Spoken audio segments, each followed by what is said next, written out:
And my daughter one time said, and this is very, very sad, she said, Mommy, if I'm not pretty, will people like me? I thought, oh my goodness, Mm. that's a horrible, why is a 4-year-old telling me this?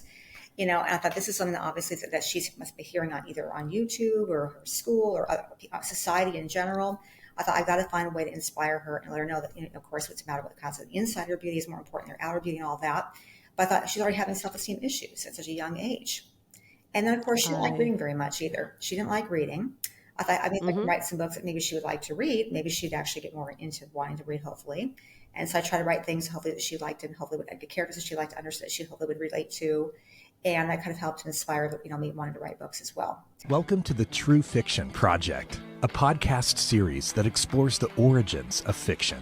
Every week, we begin with an interview, nonfiction, followed by a creative piece, fiction, inspired by something from the interview. The idea is to demonstrate, of course, that fiction is born out of our life experiences. Now, here's your host, storyteller, author, public speaker, health and wellness expert, Renita Hora. Welcome back to the True Fiction Project. I'm your host, Renita Hora, and I am here to bring you stories, story, and more story, from all walks of life and all parts of America and the world.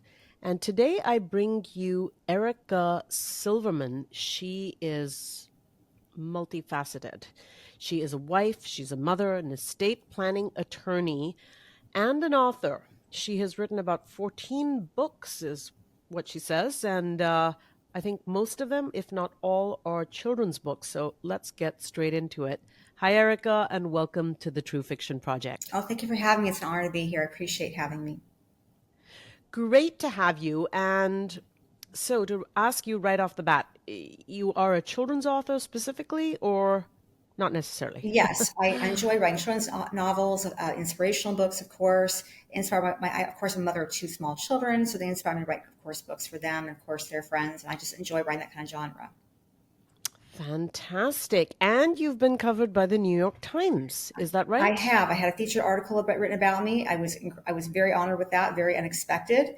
And that was my first book I ever wrote, which is called How to Become a Superhero. And it was an amazing moment in my life. I didn't expect that. So, yes. My goodness. I mean, that is every author's dream. So tell us how that came about. How did you manage to get their attention? I really don't know, honestly. I mean, what happened? They approached me. They emailed me. At first, Mm. I thought it was a joke. I thought this cannot be real. There's no way this is happening. And my publisher verified the email and said, yes, no, that's authentic. That is definitely them. And they somehow must have discovered my books through Amazon, maybe Barnes and Noble, but they are looking for the up and coming authors. They read my book, they liked Mm. it, and they had a whole feature article about me. And it was incredibly shocking and was amazing, and all different types of emotions going through my head. But it actually helped to validate the fact I'm actually doing hopefully good work and people actually like it. And I was overjoyed by that. So that's how it happened. It was completely by accident, a great accident. Thank Congratulations. you. When did that accident occur and what has been happening since then? It happened about, I would say, 3 or 4 months ago, and a lot has happened since then. I'm right now in negotiations of getting in my books into all Walmart stores and also Mm. Barnes and Noble all across the country. I'm really, really excited about that. And recently, something really incredible happened. Actually, just last night, my publisher said that I got about 2,000 different books. He selected one of my books to be nominated for the Pulitzer Prize award. I can't nomination. I haven't gotten anything, but I couldn't believe that they were even considering my books. It's called How to Be Human, and they're going to nominate me officially for that potential amazing opportunity, and that's in January. So that was just last night. I was floored by that. I mean, That really, is just amazing. I was. Just amazing. So tell us about your books and Which one? they all sound so special. So firstly, are they all related? Are they linked? Are they the same No, theme? they're all very, very different, but they're all about inspirational types of messages. Some have Mm-hmm. multiple short stories, some have just one long story. I tried to every type of topic I could think of that may help young kids and help minds. Things I had to go through as a child, for example, maybe help to inspire people with their problems that they have going on in life. I just read like real world type of topics in a way that kids will understand. And characters, of course, they can hopefully relate to and hopefully enjoy reading as well and be entertained by all that. So they're all very, very Mm. different. I have, So yeah. yeah, no. So when you say inspirational, Mhm. give me an example. Well, for example, never giving up on your dreams, chasing your dreams, however how that may be. If you have a handicap, disability, you don't believe in yourself, how do you overcome those types of obstacles, for example? I've got two Mm-hmm. books. One's called It's Raining Lemons, and one's called Lemonade, all about taking negatives and turning into positives. I talk about things from death, divorce, bullying, difficult topics all of us have to go through, self-esteem issues in a way that can hopefully understand, about even discrimination, how we should hopefully accept everybody, Mm-hmm. inclusive, leaving your mark on the world, making a difference in the world. You name it, I probably talked about it somewhere in my books along the line. It's things I think are important that people should know about, and messages I want to give out to all people of all different ages. So they're all very different types of books. I have one book, for example, I wrote on a trip for my nephew. It's called Mm-hmm. Enzo's Treasure Hunt. It's about enjoying little things in life and taking the life itself as the adventure. And then the treasure, of course, is what you make of your life. And it's a way, of course, kids will hopefully understand, relate to that kind of thing. I have a book about, I know about again, one girl has all kinds of self-esteem issues. She's very shy. She can't seem to understand, overcome her obstacles. So basically, her biggest obstacle, of course, being herself, and have all these fears and anxieties. How do we overcome all those kinds of problems? So it's a way the kids hopefully will understand what I'm talking about and hopefully help them later Mm-hmm. on in life. And again, it's entertaining, it's educational, inspirational, things I truly believe in. So it's all, I have all kinds of topics. So So, are these fiction? yes, all fiction, all 100%, All all fiction, fiction. fiction, yes. And the target age? Good question. I would say anything from, I have some that are a little more like for more mature people and less mature. So I would say average elementary school ages, probably from kindergarten, probably all the way to sixth or seventh or eighth grade, potentially. Mm, Yeah, some are a little I more, see. more mature and for other than other topics. But I think that's the general age group I'm trying to target at this point. And your first book was Superhero Unlock Your Power, How to Become a Superhero Yes, to Unlock Your Power. yes, it is. And when did that come out? When I wrote that, I think I wrote about maybe, I don't know how long, maybe about a year ago, I think it was. I don't exactly I remember it see. actually. It's a compilation of several short stories all about with courage, strength, and self-esteem and self-love. All the major categories I discussed in that book. So you've been very prolific. If that came out a year ago and you've done 14 books or 13 It since, really is. I just, I kind of got into it. I just started writing. For me, it's therapy. I have, as a mom, I don't know if you're a mother or not, but I have two very young children and they can really stress you out. I love them. yeah. But for me, it's an outlet. It's just a way of just letting go of any kind of stress I have in the world, escaping from my life for a little bit. It became really more of like a passion project. And I just wrote a little bit here, a little bit there. And before long, I wasn't intending to do 14 books. I really enjoyed it. Erica, I so hear you. I have two not so young kids. They're young adults. Okay. They think they're adults or young And adults, whatever. they still stress you out. Yes, I just go, straight into my writing sessions as a Mhm. form of relief, escape. That's Exactly. what gives me the solace. Right. And I would call it my day job as a estate planning attorney. It's so different. I mean, it's very Yeah. logical. It's more, I do estate planning. I talk about death and dying and very heavy topics. My clients come all Hmm. kinds of very difficult problems, and that's why I want something the opposite of that. This is very light and airy and fun, imaginative, creative, everything the opposite of what I actually do for a real living. And I've always Hmm. been a very Hmm. creative person, but I was always afraid of, I had this practical to my life. I couldn't just be a writer because how can you make a living doing that? It's very difficult to do that. So I became more Yes. the practical route. And after a while, I thought to myself, I've been doing this I mean, 20 years I worked as a lawyer. I figured now it's time to finally find what I want to do that makes me really, really happy. I love helping my clients Mm. out, but I just also want something that makes me feel more alive. And I've always been a creative person. It's kind of suppressed, I guess, because they suppressed it. But now I'm just kind Right. of going for it. I figured, I'm midlife. If I don't do it now, when am I going to do this? So Absolutely. I'm just going with it. Absolutely. And why did you, or how did you, decide to do these books, based on these themes of, these inspirational My themes? children really, my children are the biggest inspiration for all my ideas. I mean, my daughter one time said, and this is very, very sad. She said, "Mommy, if I'm not pretty, will people like me?" I thought, "Oh my goodness, Mm. that's a horrible. Why is a 4-year old telling me this?" And I thought this is something that obviously that she must be hearing on either on YouTube or her school or society in general. I thought I've got to find a way to inspire her and let her know that, of course, what's matter what counts. The inside her beauty is more important than her outer beauty and all that. But I thought she's already having self-esteem issues at such a young age. And then, of course, she didn't like I, reading very much either. She didn't like reading. I thought, I mean, if I can mm-hmm. write some books that maybe she would like to read, maybe she'd actually get more into wanting to read, hopefully. And so I try to write things hopefully that she liked and hopefully would characters that she liked to understand, she hopefully would relate to. And that kind of helped to inspire, me wanting to write books as well, to help her want to read. So do you illustrate your I books? do. I do all my own Oh illustrations my as well. gosh. Yeah, I took You graphic. are an author, illustrator, a dream. Just that is everybody's dream. I've Every always author's been. dream. I learned how to do it. I figured I want. It's a very important. I enjoy doing it though. I love doing it. I want books to come to life. I want to be the ones to actually create that kind of feeling for my readers. So I did all that. I learned how to do it myself. I did graphic design courses. I'm a very driven person. If I put my mind, I'm like I have tunnel vision. If I put my mind, I just go for it.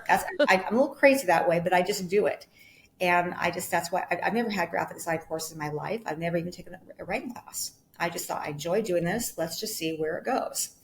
And I love it. If people love it, that's icing on the cake. If they don't, it makes me happy. And I hope I can share what makes me happy with everyone in the course of the world. But if not, it makes me happy. That's why I'm doing it. I think that is just fantastic. And what a great thing to have tunnel vision for an author, It's good and firstly. bad. Yeah. I'm only seeing the good in it. It's hard I'm to turn seeing the off light sometimes. at the end of the tunnel. I tell you, people like say turn it off. It's hard to sometimes turn off the brain, but I don't know. I love it. I just very focused. That's how I am. So much inspiration from an inspirational author of, inspirational stories. Thank you. So, Erika, what are you going to read for us today? Okay. This one I love. It's called Leave Your Mark on the World.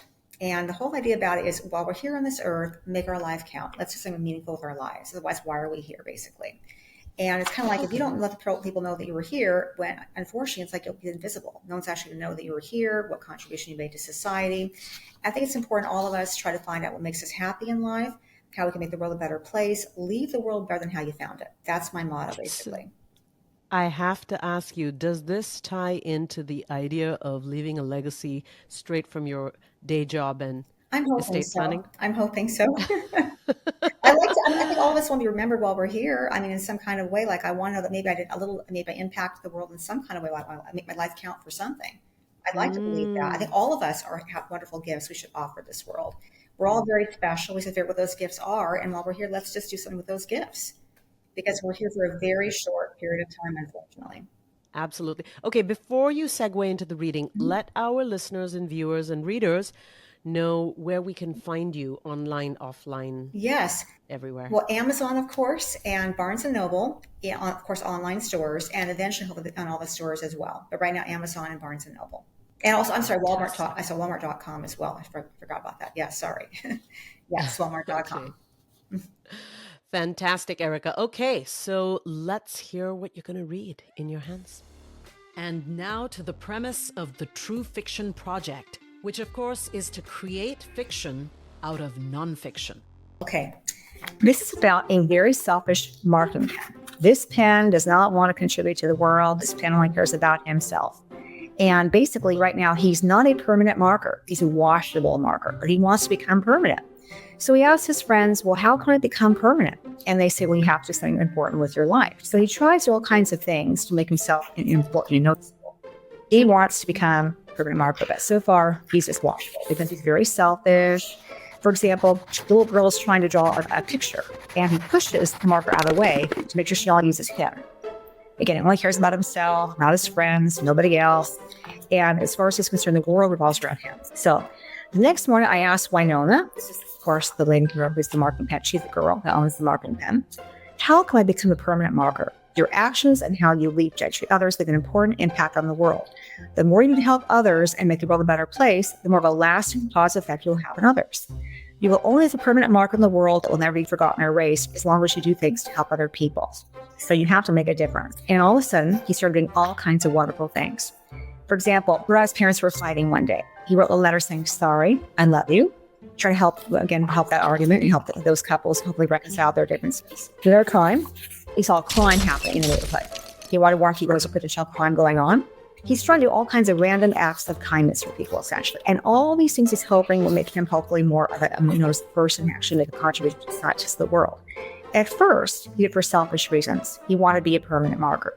After a while, he actually started feeling good about what he was doing. He actually enjoyed helping people. He actually liked the feeling of knowing I made a difference in this person's life. And then one day, the guy sent a note to his owner, Sarah. It said, I'm so proud of you, Sarah. As she spilled water on the marking pen. But the mark he penned this time did not erase because he made a difference in people's lives. He became permanent because he actually showed the world that he actually cares about people, made a difference in the world, and he actually impacted all people's lives through his kind acts. He'll never be forgotten. But if you actually make a difference in people's lives, no one actually ever even hear, unfortunately. You want to make a permanent impact in the world, leaving your mark, you got to something special with it. Helping people remember that this person helped me with this or that. Let the world know you were actually here, and it's amazing with your life while you're here.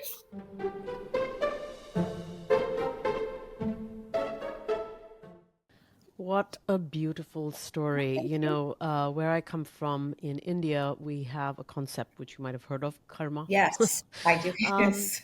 Yeah, and they say that karmically, every person you come into contact with, the longer the relationship or the stronger the relationship, that relationship happens because there is a reason why.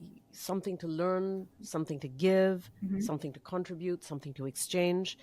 And when that is complete, only then will the relationship break. And by break, I mean either it breaks or the person goes away or you lose touch or the person may pass away.